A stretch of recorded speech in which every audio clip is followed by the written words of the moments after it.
Prevencija geriau nei gydymas. Dažnai girdime sakant, nesinervuokite dėl smulkmenų. Šis populiarus patarimas išties vertingas, bet turi vieną esminį trūkumą. Jis skatina žmonės ignoruoti smulkias problemas, dėmesį skiriant vien didžiosiom.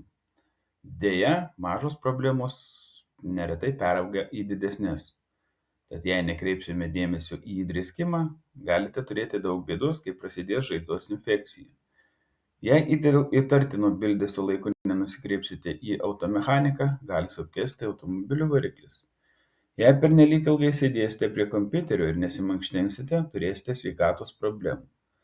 Jei laiku nepratęsite draudimo poliso, negalėsite reikšti pretenzijų ir taip toliau ir panašiai.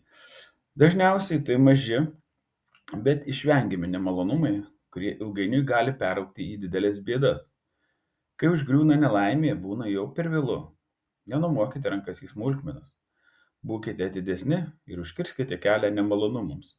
Tai svarbu jūsų laimei. Prevencija geriau nei gydymas. Erasmas Desiderijus Roterdamietis.